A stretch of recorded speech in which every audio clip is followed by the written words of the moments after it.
Hello friends, હું હર્ષા પ્રજાપતિ. રાહુલ્સ કિચનમાં તમારું સ્વાગત છે. અને હવે આપણે રોજની માથાકૂટ હોય છે બાળકોના શાકની. મારા સનને બી ઘણા બધા શાક એવા હોય છે કે જે નથી ભાવતા હોતા. આજે અત્યારે આ સિઝનમાં મળે એવા મકાઈનું શાક આપણે આજે બનાવીશું. અને બહુ ઇઝી ઇન્ગ્રીડિયન્ટ્સ છે. એની માટે આપણે મકાઈ બાફીને મેં લીધી છે, હળદર મીઠું નાખીને બાફી નાખી છે. અને એની માટે આદુ, મરચાં અને લસણની પેસ્ટ, ડુંગળી, 2 નંગ નાની ડુંગળીને મેં ઝીણી સમારી લીધી છે. અને 1 મોટું ટામેટું ક્રશ કરી લીધું છે. અને 3-4 કાજુને મેં ગરમ પાણીમાં પલાળીને ક્રશ કરી લીધા છે. તો આપણે આજે હવે આપણે બનાવીશું ઇઝી બની જાય એવું મકાઈનું શાક. એમાં સૌપ્રથમ આપણે 2 થી 3 ચમચી જેટલું બટર નાખીશું. આ ઓપ્શનલ છે. આની જગ્યાએ તમે તેલ બી નાખી શકો છો અને બટર ને તેલ બંને મિક્સ બી કરી શકો છો. મેં અત્યારે અહીંયા બટરનો ઉપયોગ કર્યો છે, મારા સનને વધારે ભાવે છે. બટર ગરમ થઈ જાય એટલે આપણે એમાં 1/2 ટીસ્પૂન જીરું નાખીશું. ત્યારબાદ આપણે તેમાં ઝીણી સમારેલી ડુંગળી છે એ નાખીશું.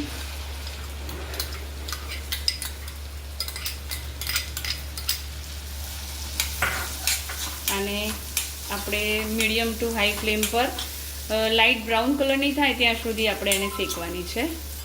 હવે આમાં આદુ, મરચાં અને લસણની પેસ્ટ નાખી દઈશું. એને આપણે થોડીવાર સારી એવી સાંતળી લઈશું. હવે જો આપણે ડુંગળી, લસણ આ બધાનું સરસ સંતળાઈ ગયું છે. હવે આ સ્ટેજ ઉપર આપણે ટામેટાની પ્યુરી જે બનાવી છે એ નાખીશું. અને આ સ્ટેજ પર જ આપણે હવે મસાલા કરીશું.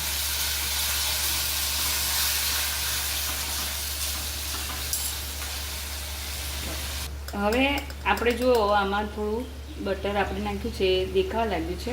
હવે આપણે એમાં 1.5 ચમચી જેટલું સ્વાદ અનુસાર આપણે મીઠું નાખીશું.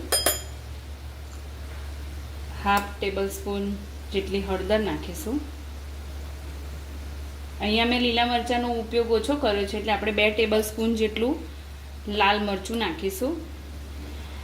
આમાં કાશ્મીરી મરચું હોય તો તમે વધારે નાખી શકો છો. મારી રેશમ પટ્ટી ને કાશ્મીરી મિક્સ છે એટલે હું 2 ચમચી નાખું છું. 1 ટેબલ સ્પૂન જેટલું ધાણા જીરું. આ બધાને આપણે પ્રોપર મિક્સ કરી દઈશું.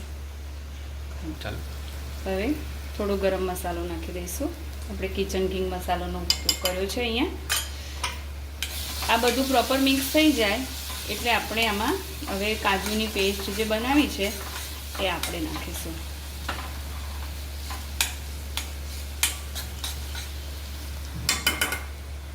આ મેં 3-4 કાજુ લીધા છે અને એની પેસ્ટ બનાવી છે.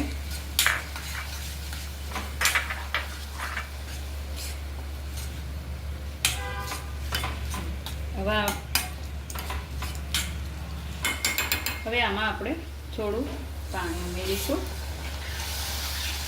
ગ્રેવી થોડી થીક થાય એના માટે આપણે આ થોડું પાણી ઉમેરીશું.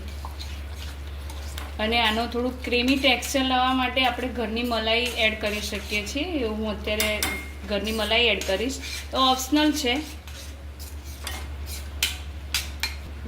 આમાં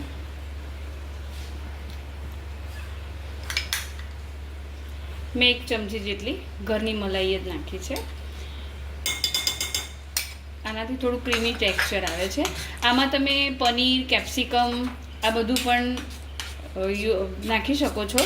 એનાથી બી ટેસ્ટ વધારે સરસ આવે છે. અત્યારે હું આમાંથી કંઈ ઉપયોગ કરવાની નથી. હવે આપણે મકાઈ જે બાફેલા મકાઈ છે એ આપણે નાખી દઈશું. આમાં મેં 2 મકાઈ બાફ્યા હતા.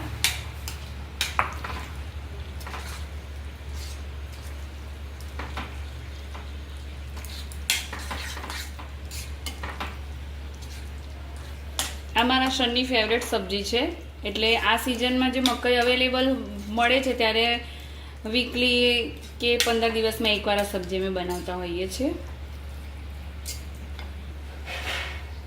મકાઈ નાખ્યા બાદ આપણે 1 મિનિટ જેવું આની અંદર અથડવા દઈશું. જો તમે જોઈ શકો છો.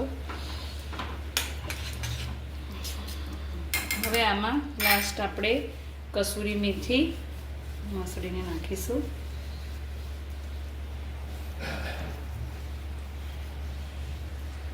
આનાથી કોઈ બી સબ્જીનો ટેસ્ટ ખૂબ જ સરસ આવે છે.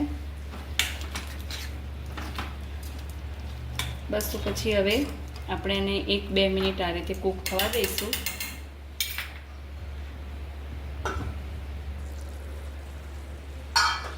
જો સરસ એવું શાક બનીને રેડી થઈ ગયું છે. તો સર્વ કરવા માટે રેડી છે.